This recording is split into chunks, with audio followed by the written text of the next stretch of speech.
Winter, 1070. The smoke rising over the Yorkshire moors isn't from hearths, it's from homes. William of Normandy, the man the English would never call the Great, only the Conqueror, has issued an order that will echo through centuries. His soldiers move from village to village across the north of England with a single instruction: leave nothing.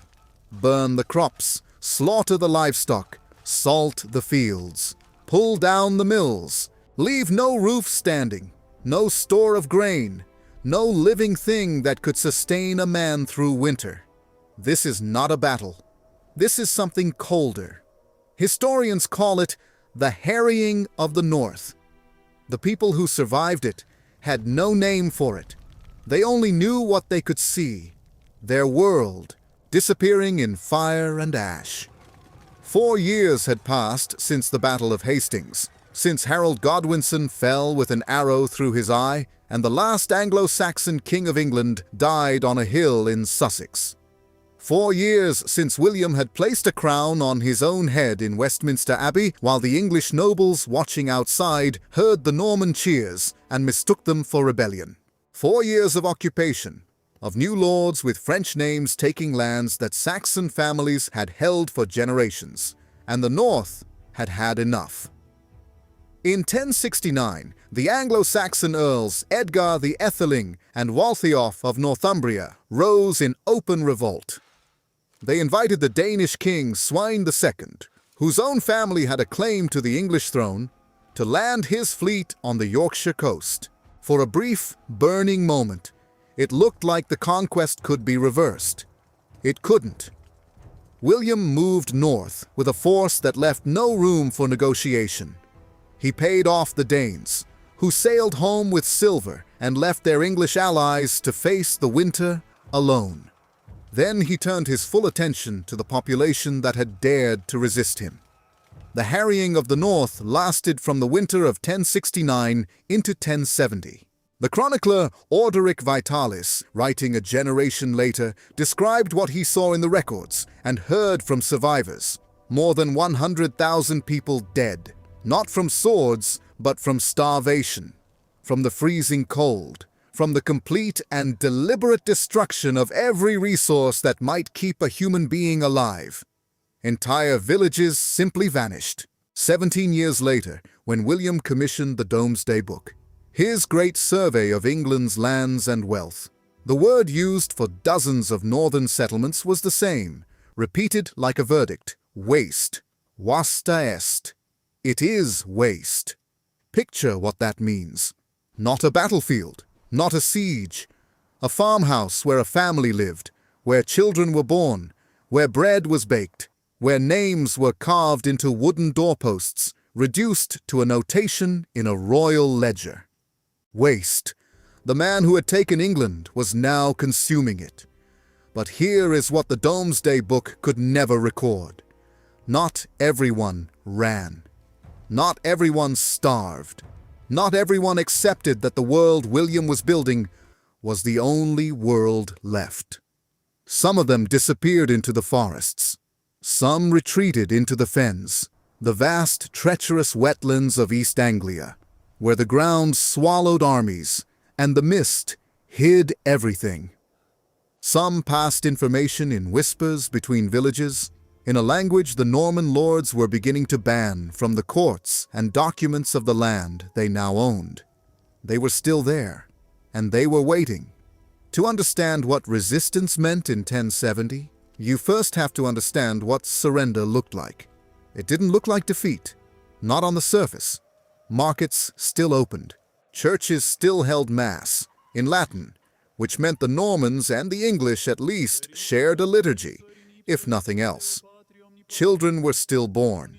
Grain was still planted in the soil that remained. Life, in its most stubborn form, continued. But everything had changed. The Norman conquest didn't just replace one king with another. It replaced an entire ruling class overnight. Before 1066, England had roughly 4,000 Anglo-Saxon thanes, landowners, the backbone of local governance, men who answered to earls and earls who answered to the king. Within 20 years of the conquest, almost all of them were gone, killed in battle, dispossessed, driven into exile. Their lands handed to Norman barons who had followed William across the Channel. By 1086, when the Domesday Book was completed, less than 8% of English land was still held by Anglo-Saxons. 8%. The new lords spoke French. They administered justice in French. They conducted the king's business in Latin, Old English, the language of Beowulf, of the Anglo-Saxon Chronicle, of every law and poem and prayer that had defined this people for 5 centuries, was being pushed out of every official space it had ever occupied. And then there was the curfew. The very word comes from the French, couvre-feu, cover the fire. Every evening, at the ring of the church bell, all fires in English towns and villages were to be extinguished or covered.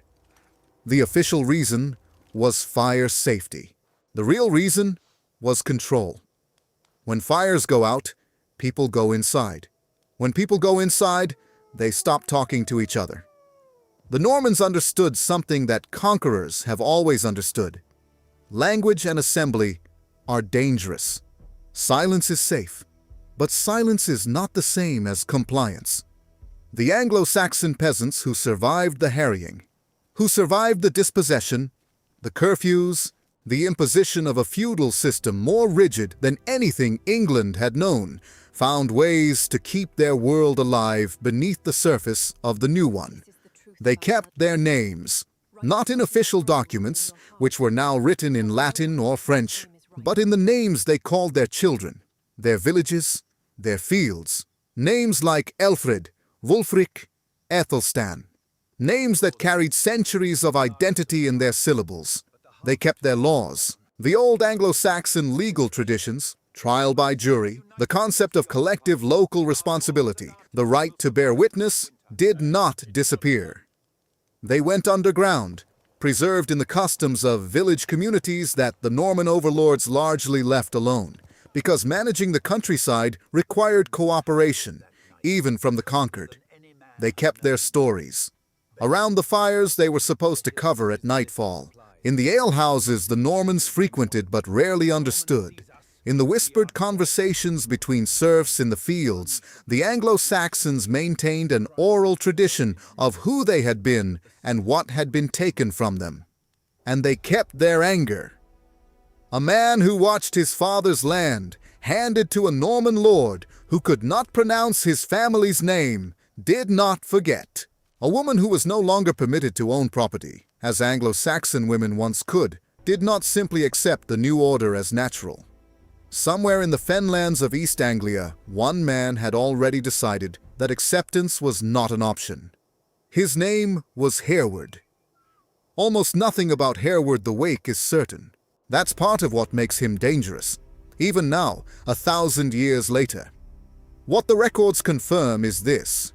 He was an Anglo-Saxon thane, likely from Lincolnshire, who had been outlawed before the conquest, possibly by King Edward himself, and had spent years abroad as a mercenary. He came back to England sometime around 1069 or 1070 to find his family's lands seized and his brother's head displayed above the gates of his father's house, placed there by the Normans who now owned the property. What he did next was not strategic. It was personal. He gathered men, not an army, not yet. A war band, outlaws, dispossessed thanes, escaped serfs, men who had nothing left to lose and enough fury to be useful. He moved through the Fenlands of Lincolnshire and Cambridgeshire like the marshes themselves, unpredictable, hard to follow, impossible to pin down. In June of 1070, Hereward and his men stormed the Abbey of Peterborough. The reasons were complicated.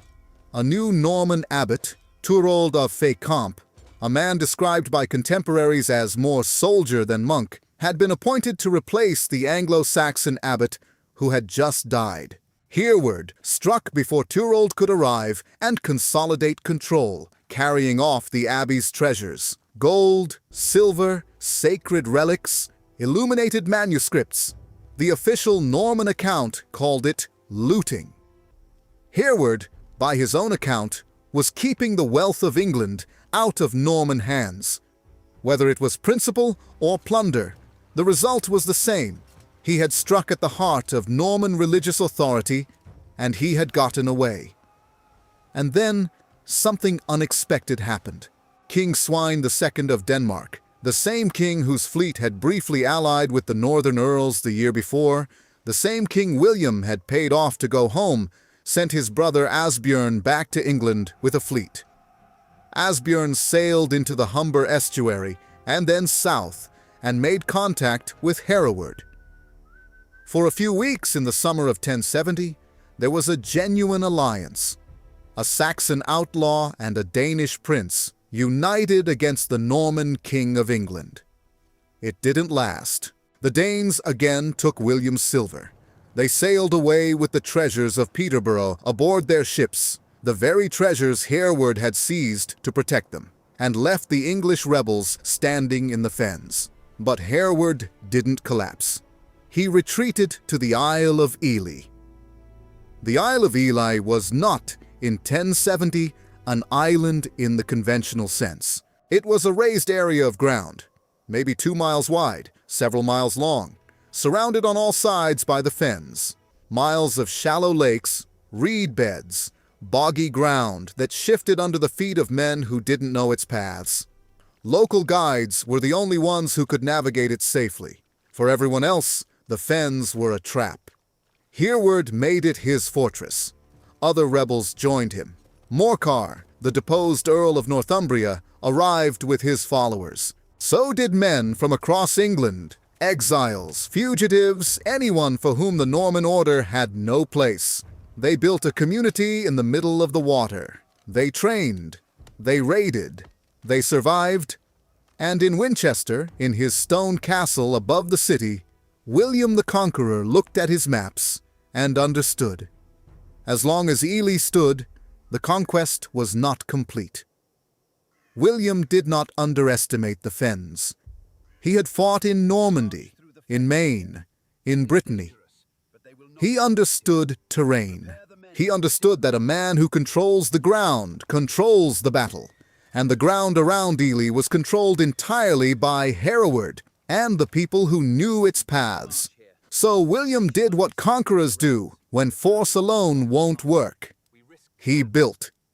In 1071, Norman engineers began construction of a causeway across the marshes, a road of timber and earth hammered into the boggy ground, wide enough for soldiers to march across in formation, strong enough to carry siege equipment. It was, by any measure, a remarkable feat of medieval engineering. It was also repeatedly a disaster. The peat ground shifted. Sections collapsed under the weight of men and machines. Soldiers who ventured off the edge of the causeway disappeared into water that offered no footing, dragged down by the weight of their armor. The fens took them without ceremony.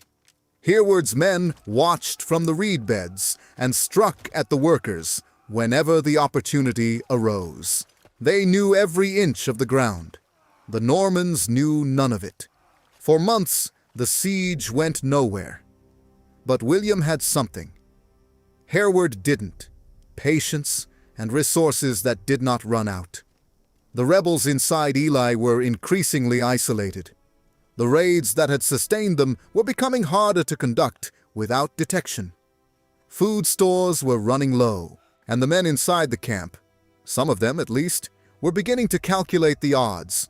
The monks of Ely Abbey had watched the rebel garrison share their island for months. Some of them had given what help they could. Others had watched the Norman noose tighten around the fens and reached a different conclusion. In 1071, the monks of Ely revealed to William's forces the secret paths through the marshes. The exact details of the betrayal are not clear in the sources. But the result is, Norman soldiers moved through the fens along routes they could never have found alone, bypassed Hereward's defenses, and came at the Isle of Ely from directions the rebels had believed were impassable. The camp fell. Morcar, the Earl of Northumbria, was captured. He would spend the rest of his life in Norman captivity.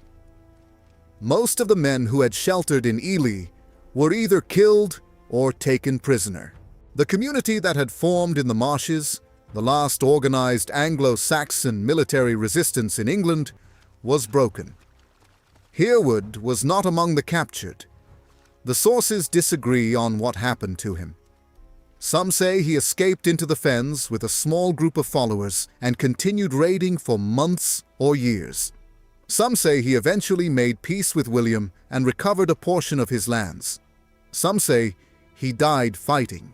The chronicles are contradictory, and the truth, if it can be recovered, is buried somewhere in the marshes.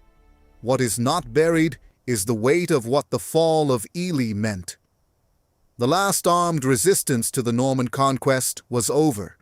4 years of fighting, of flight, of survival in the cold water of the English Fenlands. And in the end, it was not Norman steel that broke the rebellion. It was one act of betrayal by men who had decided that survival under Norman rule was preferable to death in the service of a cause that was running out of time. The island was empty. The fires were out. And England, the England that had existed before 1066, was gone. Or so it seemed. Here is what William the Conqueror never understood about the people he conquered. You can burn a field. You can salt the earth. You can knock down every mill and slaughter every ox between York and Durham. You can seize the land and rename the rivers and replace every lord with a man who speaks your language. But you cannot burn a word. The Anglo-Saxon language, Old English, was officially marginalized within a generation of the conquest. French became the language of the court, of law, of power. Latin was the language of the church. Old English was the language of peasants, of serfs, of people who did not matter to the new order, except that it wasn't. It was the language people actually used, in the fields, in the markets, in the homes, in every conversation that happened below the level of power. And because it was the language of daily life, of necessity, of survival, of the most human interactions, it did not die. It changed. It absorbed French vocabulary the way a river absorbs a stream. It bent, adapted, and kept moving. The English spoken today is not Old English, but it is built on it. The most common words in the English language, the words a person reaches for without thinking, the ones that come out before the mind can choose, are almost entirely from Old English: earth, water, fire, home, child, friend, love, death, work, sleep. The words for the most basic facts of human existence passed directly from the mouths of Anglo-Saxon peasants to the language now spoken by 1.5 billion people across the planet. William's court spoke French. His descendants would speak French for generations, but the country itself kept speaking English. And 200 years after the conquest, it was English, changed, expanded, carrying a freight of French and Latin and Norse, that emerged as the dominant language of the island. The conquered language outlasted the conqueror's tongue. The Domesday Book, completed in 1086, gives us another kind of testimony. Village after village in the north entered as waste. The survey estimated that whole regions had not recovered. That 16 years after the harrying, the land was still depopulated, still broken. Farmland that had been worth money in 1066 was worth nothing by 1086. The human cost of what William did to the north of England did not disappear with the season. It lasted decades. And yet the names in that same Domesday Book, the names of the fields, the villages, the streams, the small places that no lord thought worth changing, are almost entirely Old English. The Normans renamed the castles and the cathedrals. The people kept the names of the places they worked and walked and buried their dead. Hereward, the wake, became a legend. His name appeared in stories for centuries, not just as a historical figure, but as a symbol of something the English needed to believe in, that resistance was possible, that the powerful could be defied, that an outlaw in a marsh could matter. Whether those stories are entirely accurate is beside the point. What matters is that the people who told them understood something true. They had lost. The land was taken.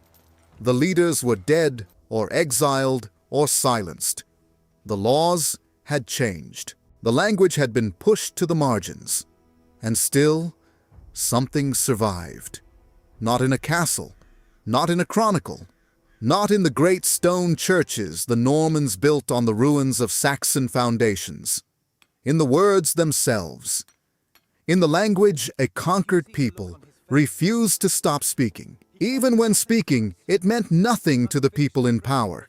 Even when it was the language of the powerless, the unnamed, the ones history almost forgot.